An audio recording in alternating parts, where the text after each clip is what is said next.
하루의 말씀, 오늘은 로마서 5장 6절에서 11절 말씀 가지고 함께 나눕니다. 성경 봉독합니다. 우리가 아직 약할 때 그리스도께서는 제때에 경건하지 않은 사람을 위하여 죽으셨습니다. 의인을 위해서라도 죽을 사람은 거의 없습니다. 더욱이 선한 사람을 위해서라도 감히 죽을 사람은 드뭅니다. 그러나 우리가 아직 죄인이었을 때 그리스도께서 우리를 위하여 죽으셨습니다. 이리하여 하나님께서는 우리들에 대한 자기의 사랑을 실증하셨습니다. 그러므로 지금 우리가 그리스도의 피로 의롭게 되었으니 그리스도로 말미암아 하나님의 진노에서 구원을 얻으리라는 것은 더욱 확실합니다. 우리가 하나님의 원수일 때에도 하나님의 아들의 죽으심으로 말미암아 하나님과 화해하게 되었다면 화해한 우리가 하나님의 생명으로 구원을 얻으리라는 것은 더욱더 확실한 일입니다.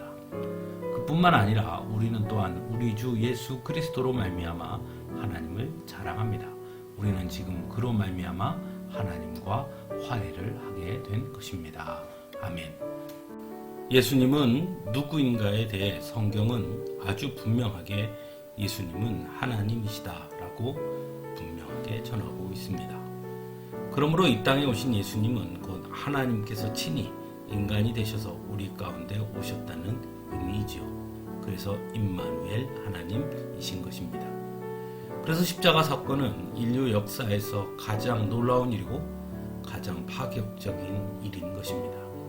왜냐하면 하나님께서 십자가에 달려 죽으신 것이기 때문이지요. 더욱이 성경은 십자가에 달려 죽으신 하나님에 대해 인간의 죄를 대속하기 위함이라고 전하고 있기 때문입니다.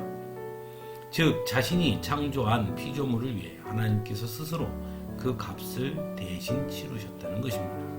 그리고 그렇게 하신 이유에 대해 성경은 단 한 단어로 표현합니다. 바로 사랑이라는 것이죠. 인간을 사랑하셔서 인간이 감당해야 할 죄의 대가보다 인간을 향한 하나님의 사랑이 더 크심으로 결국 하나님께서 스스로 인간의 죄를 감당하셨다는 것입니다. 사도 바울은 오늘 본문에서 예수님의 죽으심에 대해 전하고 있습니다. 먼저 예수님은 누구를 위해 죽었는가? 그리고 예수님의 죽으심이 갖는 의미는 과연 우리에게 무엇인가에 대해서 전하고 있습니다. 먼저 6절에서는 약한 사람, 경건하지 않은 사람을 위하여, 8절에서는 죄인들을 위하여, 10절에서는 하나님의 원수된 자들을 위하여 예수님께서 죽으셨다고 말씀하고 있습니다. 즉 예수님은 이 땅의 경건한 자들, 의로운 자들을 위해서 죽으신 것이 아니라는 것입니다.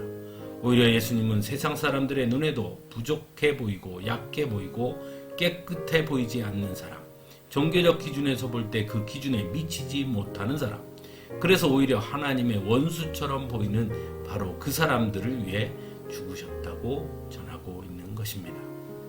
때로 사람들은 하나님께서 우리를 위해 십자가에 달려 돌아가셨다고 말하면서도 우리의 기준과 판단이 여전히 남아있어서 그래서 저런 사람은 아니야, 그래도 어느 정도는 돼야지 하고 생각할 때가 있다는 것입니다. 즉 우리를 위해 십자가에 달려 돌아가셨다라고 말하면서도 그 우리 안에 함께 할 수 없는 사람들이 있다고 생각할 때가 있다는 것입니다. 하지만 성경은 아주 분명하게 오히려 우리가 기준에 못 미친다고 하는 사람들을 위해 예수님은 죽으셨다고 말씀하고 있는 것입니다. 두 번째로 8절은 예수님의 십자가의 죽으심을 통해 하나님께서 우리를 얼마나 사랑하시는지를 분명하게 보여주셨다고 말하고 있습니다. 또한 9절에서는 예수님의 십자가의 죽으심은 곧 우리가 예수 그리스도의 피로 의롭게 되었으므로 하나님의 진노에서 구원을 얻게 되었다는 것을 확신하게 하시기 위함이라고 전하고 있습니다. 10절과 11절은 예수님의 십자가의 죽으심으로 인해 우리가 하나님과 화해하게 되었으며 화해한 우리가 하나님의 생명으로 구원을 얻으리라는 것은 확실한 일이 되었다고 전하고 있습니다. 즉 예수님의 죽으심으로 우리는 너무나도 값지고 귀한 축복을 받게 되었다라고 전하고 있는 것입니다. 하지만 여전히 우리는 하나님 앞에 부족하다 말할 때가 많이 있습니다. 그것은 곧 하나님께서 우리에게 부어주신 그 사랑과 은혜가 얼마나 크고 놀라운 것인지를 모르기 때문이라고 할 수 있습니다. 십자가의 은혜가 얼마나 큰 것인지, 그것으로 인해 우리가 누리게 된 축복이 무엇인지, 의롭게 되었다는 것이 무엇이며 하나님과 화해하게 되었다는 것이 어떤 의미인지 모르기 때문에 여전히 더 많은 것을 주옵소서라고 구하고 있는 것은 아닌가 하는 것이죠.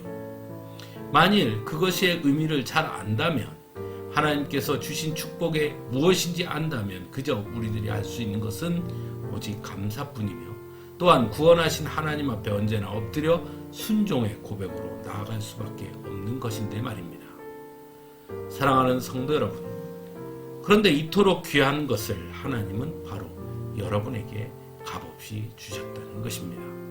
왜냐하면 바로 여러분을 사랑하셔서 말입니다. 함께 기도하겠습니다.